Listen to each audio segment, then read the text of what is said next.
Adija Rajab kutoka Kibos. Tumevunjiwa manyumba zetu, tuko kwa baridi na kuomba serikali, rais yetu Uhuru Kenyatta, tulikupigia kura. Usitembee kwa ndege, utusahau sisi. Tuko kwa shida, tunahangaika hapa, tunalala kwa baridi baba. Hata kwa TV hujaniona mimi Adija Rajab kutoka Kibos. Nalala kwa maji saa hii. Nakaa njaa. Baba, Uhuru usilale usingizi. Utukumbuke sisi watu ya Kibos. Mimi nimetoka Kibos. Na Kibos ilifika saa 4 usiku ndio tunapata masaka hiyo. Masaka hii mvua alinyesha, hata siwezi. Watoto yangu ndio nabeba mimi kama mtoto. Walinibeba, wanakwenda ficha mimi ajaluoni. Tunaona tinga, tunaharibu vitu yetu, hata vitu tukutoa. Mimi sina mguu. Mimi alikuwa na mtoto mdogo mjukuu naye nakimbia napotea. Mimi yangu mimi nasema ya kweli, sisi ndio tulianza Kibos. Na mimi naona mwaka hii staajabu. Sisi ni raia ya Kisumu, lakini wajui kama sisi ni raia ya Kenya. Sisi iko kura, sisi iko kipandi, Na mimi tokea nazaliwa ndio nakuja pandi. Mimi nazaa hapo watoto 11, wajukuu, kitukuu, lakini mastajabu.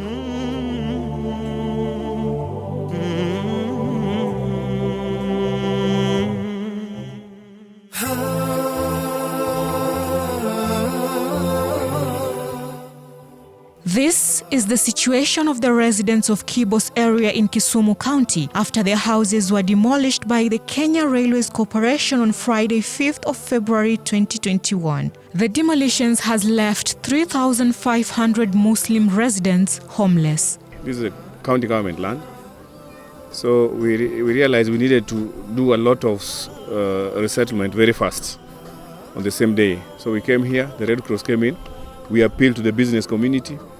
The Hindi community came with food stuff. So blanketed, 1,000 blankets, 500 mattresses, and food stuff that can feed that day was 1,500. So we mobilized all the county tractors, lorries and everything.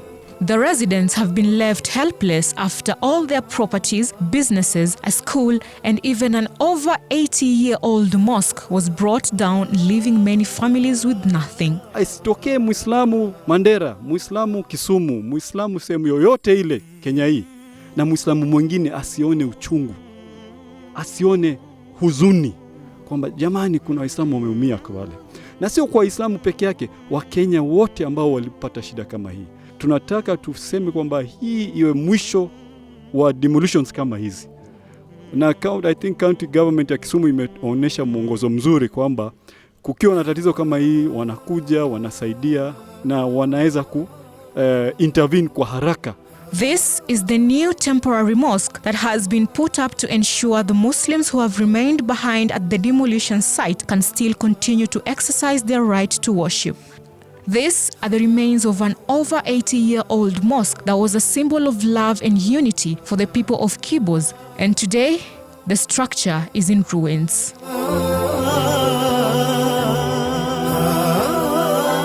Their cries have not gone unanswered after Jamia Mosque Committee Nairobi, in collaboration with the Muslim Consortium, launched an appeal for funds to support and help the Muslim residents of Kibos in Kisumu County. We made an effort of collecting funds with other organizations, and here we are in Kibos distributing the food that we managed to secure with the funds we had. The consortium that comprises of Supreme Council of Kenya Muslims, SUPKEM, Ummah Foundation, Al Khair Foundation, Parklands Mosque, Al-Amin Mosque, Mahad Dawa Organization, One Shilling Foundation, Young Muslim Association, Park Road Youth Group and other stakeholders have put smiles on the faces of these residents after sending a donation of 500 food packages to them. In the packages, we have around 40 kilo of food, including rice, sugar, flour. There is also green grams. There is oil, which will assist a family for at least a month. So we feel for these guys. We are here in solidarity with them. Jamia Mosque Nairobi's administrator Said Abdallah, while handing over the donation to the victims, said that Muslims across the country have united to ensuring that no other person suffers a similar loss. Sisi tumekuja na mchango mdogo tu, lakini almuhim mchango wetu sio kwamba hamungepata chakula ama hamungepata hizi hema na nini. Hapana. Mchango wetu ni kwamba Waislamu wa Nairobi, Waislamu wa Mombasa, Waislamu wa sehemu zingine wako pamoja na Waislamu wa Kisumu. Hiyo ndio mchango muhimu. Kwa sababu riski Mwenyezi Mungu ashaandika. The Kibos community in Kisumu has been allocated an 18-acre of land for their relocation after the county government promised to speed up the action in ensuring necessary documents are available to help them resettle. We are going to begin the process of processing land documents. We'll transfer the land to the Kisumu Muslim Association, to Sheikh Musa.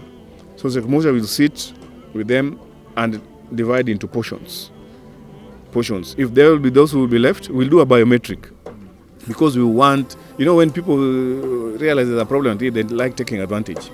So those who didn't suffer here, you might find them showing up. Yeah. But we want to deal with people who are on the ground who are suffering here first. With the 18-acre piece of land, they will be able to build a mosque, a school, and a dispensary for the residents of Kibos. They wanted a space for mosque, a small trading center, and a nursery school. So we are going to extend that. The land is 18 acres, but the governor said we can extend it to 25 acres. Depending on survey. So this is on record. Let nobody give a rumor that this is not land, this is private land. No, this is county government land, and it has been issued. Documents will be ready. By Tuesday, our lands office are working. We are going to write to the Lands Commission, and the allocation will be given to. So the way they will subdivide it, we don't care. But we have said that give priority to the people who are affected. Although the victims have been allocated temporary tents by various organizations in order to provide shelter, they still face various challenges, including heavy rains that have been witnessed in the city for the past few weeks. Hususan nikisema ni chakula. Maanake hivi sasa watu hawana chakula. Tangu hapo wanaishi kwenye shida. Alafu sasa ndio inakuwa dhiki zaidi. Afadhali watu walikuwa kitoka katika majumba zao waenda kununua mboga, waenda kuuza mboga, waenda kujishughulisha wajitafutie riziki. Lakini hivi sasa kifikiria huku kutanyeshwa, afadhali wakaenda na majumba yao, wasave kila ambacho walikiokoa. Kwa hivyo ni dhiki sana. Kisumu City Management has denied the rumors that the county government of Kisumu demolished the house of its people, saying the act was committed by the Kenya Railways Corporation. Serikali ya county haiwezi kuumiza watu wake, tena hiyo serikali itoke mbio kuja kufanya nini? Kuangalia vile watawasaidia. Kweli hapo hizo hesabu zinaingia? Hasa mimi nawaomba. Aliyekamilika ni Mwenyezi Mungu peke yake. Tatizo limefanyika, kuna makosa hapa na pale ambapo hata sisi pia imetuchanganya, lakini sisi tunasema ya kwamba sisi kama team ya serikali ya county ambayo inaongozwa na profesa tuko hapa. This operation was carried out by Kenya Railways. When we came here in the morning, that was the belief that the county government did it. No. I can tell you, I was detained at the police station because of the noise I made at Kibos and telling the Kenya Railway to go back. The Environment and Lands Court in Kisumu extended orders barring the Kenya Railways from evicting Kibos residents from their parcel of land, with Justice Anthony Ombwayo directing KR Managing Director Philip Mainga to halt any further evictions until the matter is heard and determined. Haki haina ukabila, haina dini, wala haina nchi. Mtu yoyote anafaa apewe haki yake. Kama ni Muislamu, kama ni Mkristo, yuko katika kabila gani, yuko katika dini gani, anatoka katika nchi gani, ni lazima kila mmoja apewe haki yake.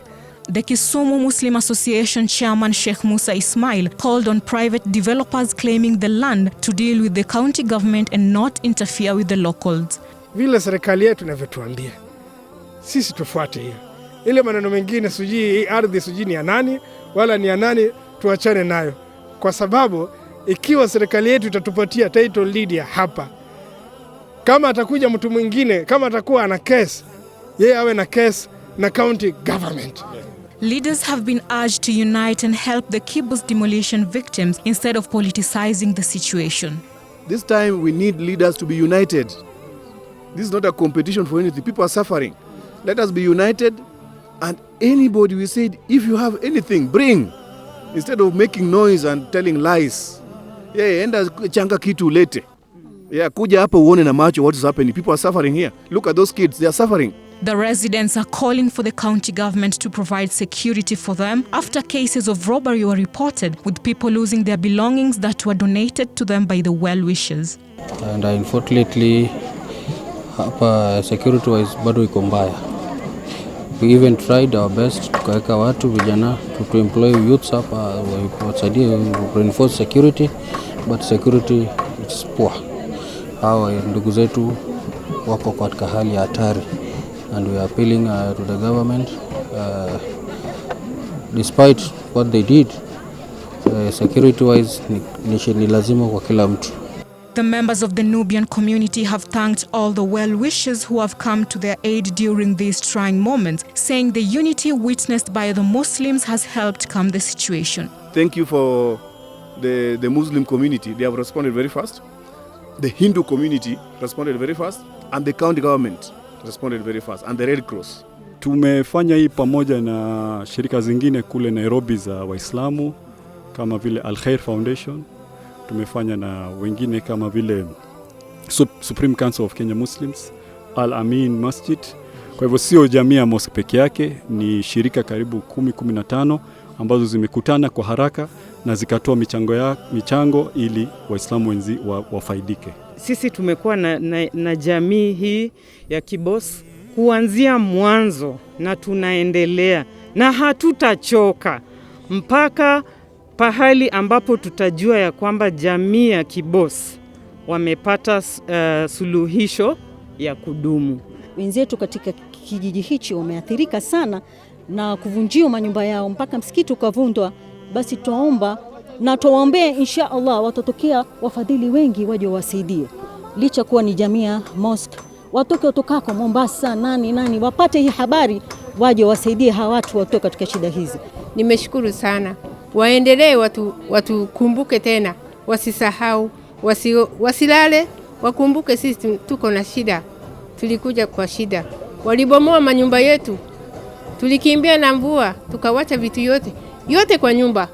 Sina kitu nilitoka na nguo hii nimevaa peke yake. Na kwa wageni wetu, ndugu zetu kutoka Nairobi, tunasema asante sana. Mwenyezi Mungu azidishe zaidi na zaidi pale ambapo mchango umetoka. Na tunawaomba hata mkienda mtukumbuke, na tunawakaribisha kila siku mje mjumuike na sisi katika tatizo hili, tutembee pamoja. Mimi nilikuwa na nyumba nzuri na vitu yangu vizuri, lakini sasa tumesaidiwa hapa, tunalala kwa baridi, tunahangaika, saa nyingine tunalala njaa, hatukuli. Hapo nimeona si vizuri. Nyumba yangu ilikuwa mzuri sana, nilikuwa nimejenga nyumba mzuri na pesa kubwa sana. Na sasa uona pale nalala pale pabaya. Sikufikiria kama nitafika kulala hapa, na mimi ni mzee.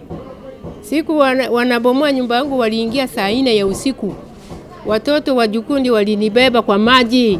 Wananivuta kunipeleka kwa mzee ya mji. Kama sitembei. Salma Salim, Horizon Reports.